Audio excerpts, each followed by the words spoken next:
Well, hi. Chris isn't here today, but this is still the Comic Intellect P. I will take over today, and it is Halloween. And what do we do on Halloween on showing covers? Riddle, riddle, riddle. What will we show?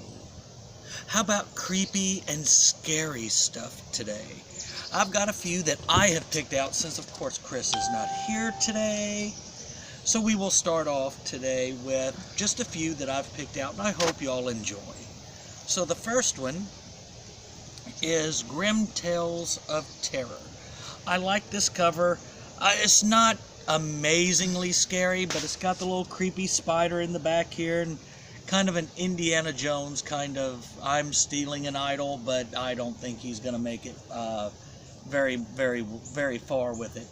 Now this one was, the cover art was Pinslaw Coastland. I'm not sure of the name. If I'm butchering it and some of you know it, I am sorry. But overall, this cover is kind of neat. I like the red top and then how it gets a little darker as it goes down. Now the next one is Master of Horror. This was put out in 2005. And Cangilla is the only name I could find for the cover art. Just that face is just scary as all get out just by itself. I do like how the title itself goes from the red into the whites, kind of like it's draining of blood. Halloween, Halloween. But overall, this is a very neat cover. I've always kind of got a kick out of it. I haven't read this one yet, but we'll be doing it soon.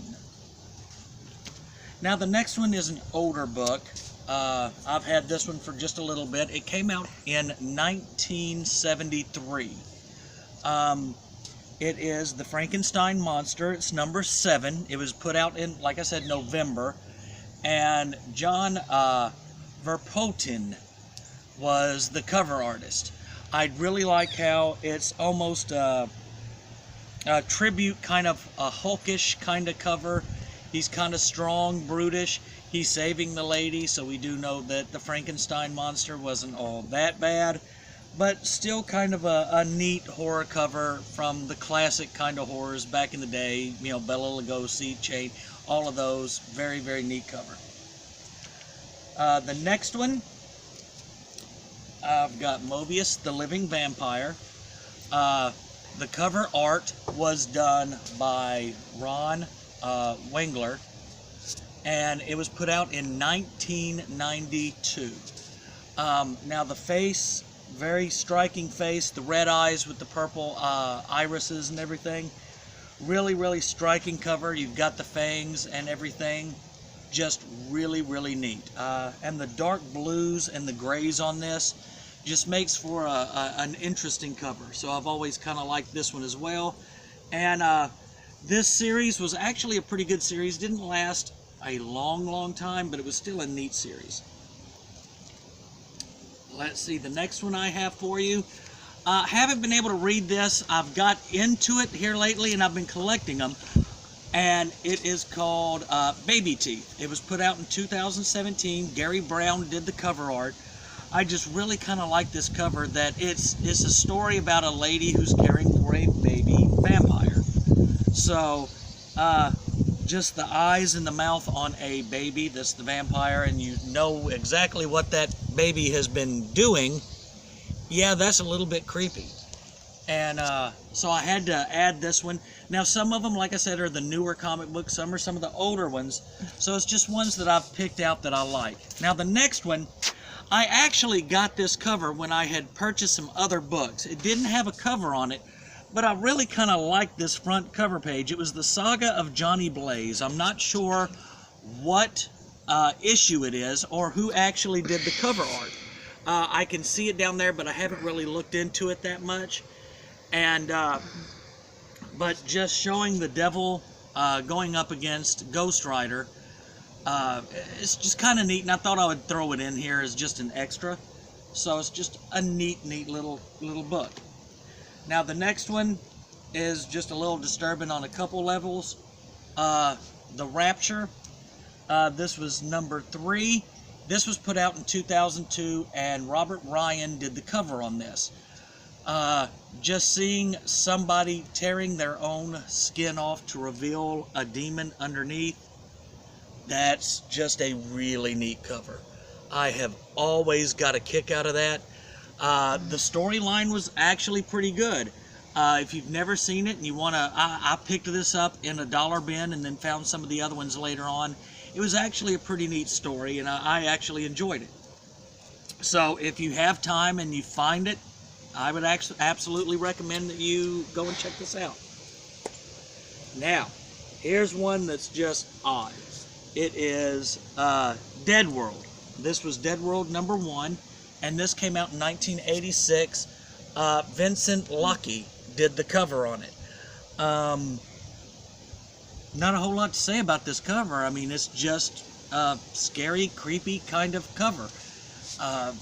I don't know if you would call this a zombie or a decayed man or just a skull, human skull, because you do have the eyeball in it, but just the full black backdrop with the blue of his collar and then the different colors, the pinks and the whites and the blacks that all work together to make his face. This is just a really great cover, and I like this one for a Halloween pick.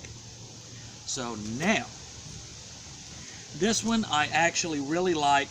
I got this one back in 1993, and it used to be in a collector's plastic bag. Now, what I found out over the years, that some of those bags weren't like the acid protected, and it was starting to mess with the book a little bit, so I took it out and I put it in the other. Now, this also had collector cards to it. There's 4 collector cards in there. I know you can't see them all, but it was really neat. And this was off the movie Bram Stoker's Dracula from 1993.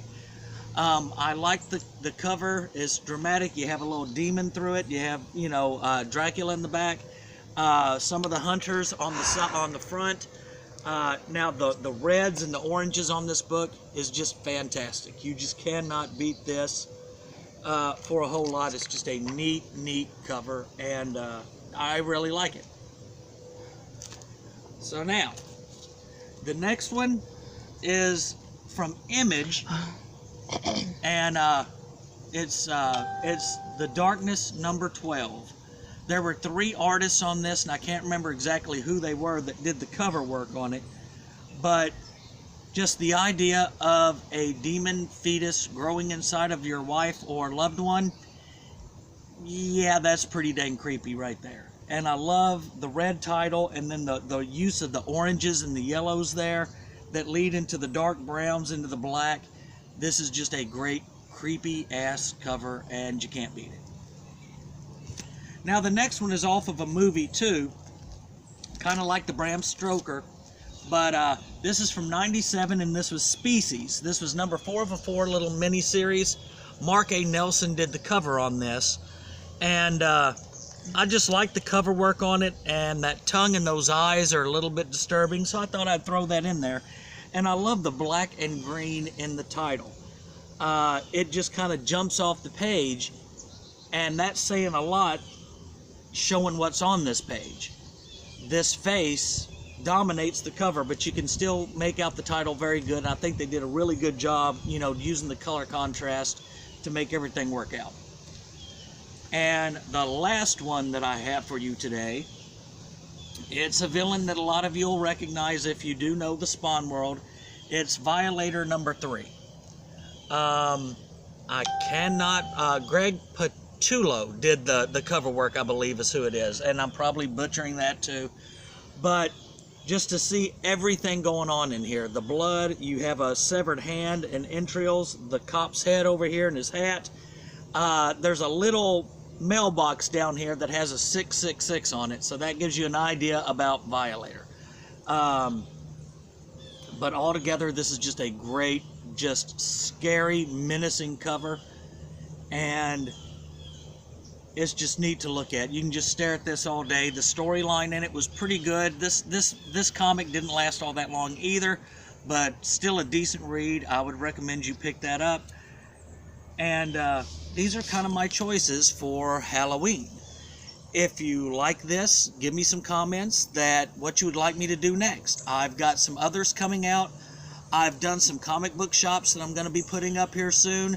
So if you have any questions, just leave a comment, subscribe to me. We're going to knock this out. And, well, subscribe to Chris. And we'll just have a good old time with this. And y'all have a great day. And have a fantastic Halloween, because I'm already doing it.